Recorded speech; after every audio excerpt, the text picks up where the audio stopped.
Hello! It's been a long time without rockets on the channel, and I will fix that soon. I recently started designing a new thrust vector control model rocket and want to improve it this time. Here are my design goals for this project. It should be super light. I aim for a total mass below 200 grams.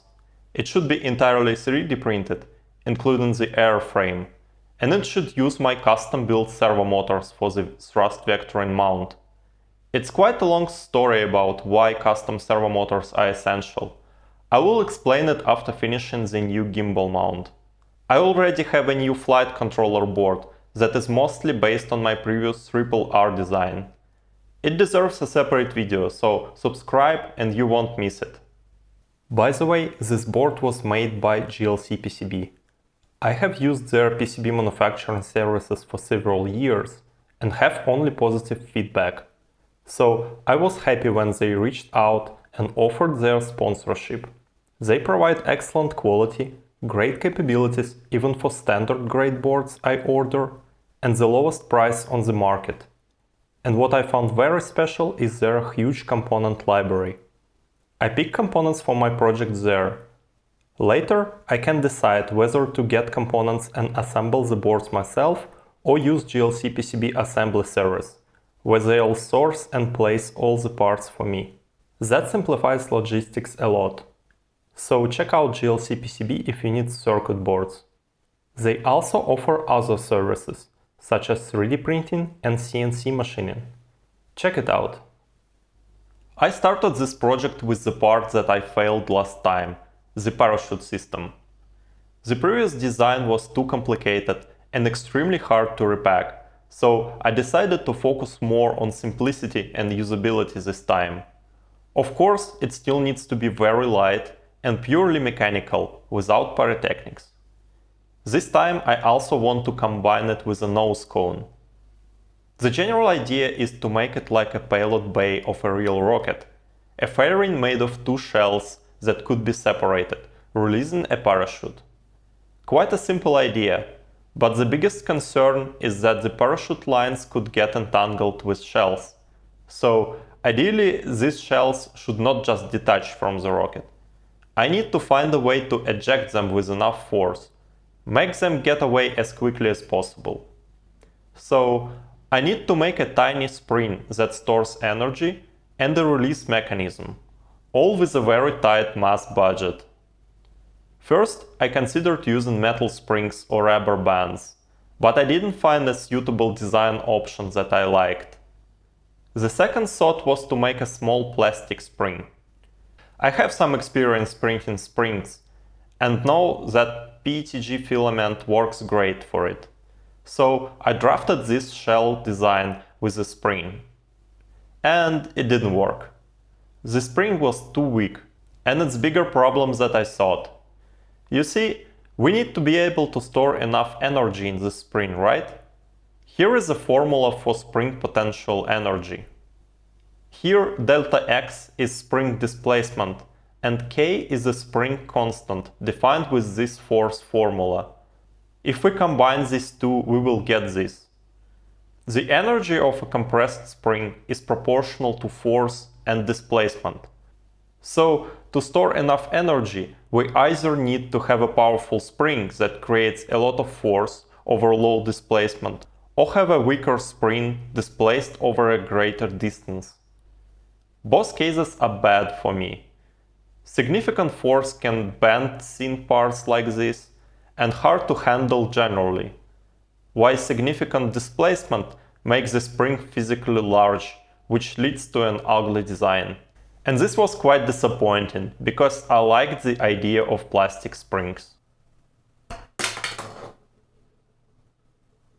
That was the solution I was looking for. I don't need a separate spring. I can use the whole shell as a low force, high displacement spring. All I need to do now is find a way to secure it on the rocket and guide the force release in the right direction. Here is my design. I made these features on shells and special dents on the rocket body. It locks in place like this and holds well. Parachute repacking should also be very convenient, especially because you can lock shells one at a time. When the shell is locked in place, it has no load, and the release starts by pushing this side out. You can see how the whole shell starts to bend and energy builds up. Eventually, it gets past the highest point, and now all the force begins to work against this slope, launching the shell away from the rocket. This process is powered by N20 electric motor. This gear and rack creates a linear motion to push shells out of the locked position. And now with one shell. The deployment happens slower than I want, because N20 motors can be of wide variety of voltage and speeds. The one I have right now is 12 volts 60 RPM. However, my flight computer supplies only 5 volts, so this motor is underpowered and runs at lower speed with less torque. I will order a more suitable variant later. To reload the system after activation, I designed this triangle pin attached to the motor shaft and this special key.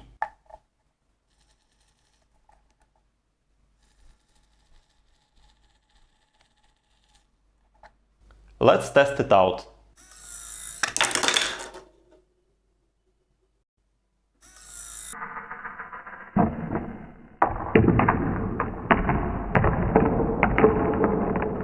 That kinda works, but it would be nice to increase injection force. It's an easy fix. I added a thicker section to the lower part of the shell. Maybe it doesn't look like a significant change, but you need to know that for thin solid objects, their stiffness is proportional to the square of the thickness. So, despite the similar look, this one is weak. This one is significantly stronger. And this one is very strong. I wish I could use the third option, but it's way too much for my underpowered motor. I will try it later. I think it's very cool that I can fine-tune ejection force by changing just one value in CAD. I also added a few additional locks to make shells hold the shape better. Let's test it again.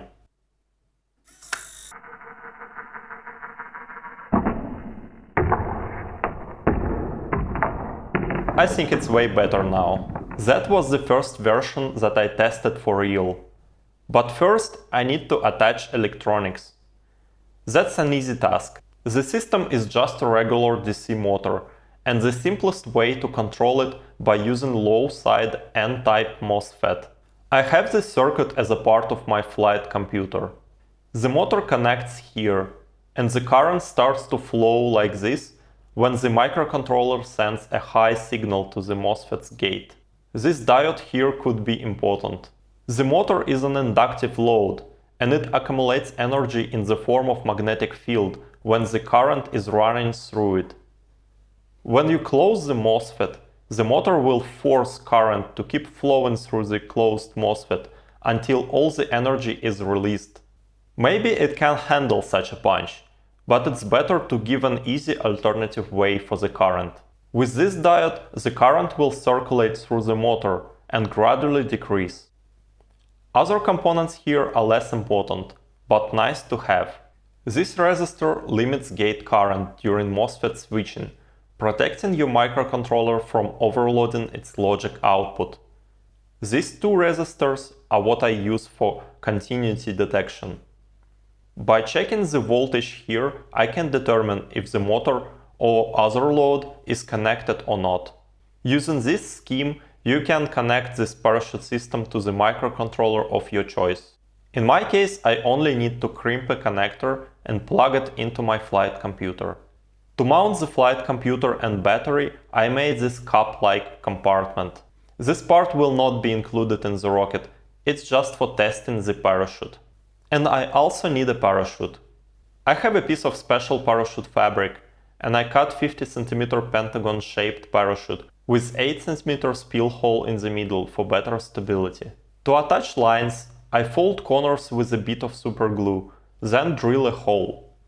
After drying, super glue is almost like plastic, so it will help to distribute the load to the fabric. I fold the parachute like it's an umbrella. I combine all corners together first and then roll the fabric around. Then I fold it several times to make it an appropriate size. After folding it, I wrap it once with lines, just to secure it a little bit. Then place it in a parachute bay alongside lines, like this. I'm not 100% sure that it's the best method, but I tested it several times and it has always worked. Let me know if you know a better technique. This is a complete device for testing. I programmed my flight computer with a simple deployment logic. This flight computer runs the Wi-Fi access point and hosts a web page with a control interface. In this user interface, I have a field where I can choose deploy altitude and a button to arm the parachute. After arming, it will deploy at the required altitude. The altitude is measured with a barometer on board. Here is a real test of this new system.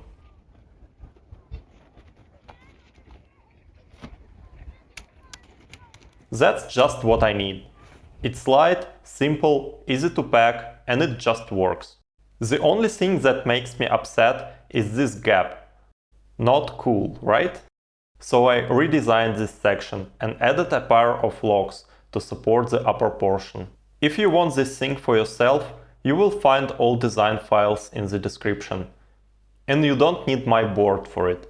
Any microcontroller can do that, with a few extra parts and a little bit of coding. This is the final test after all redesigns.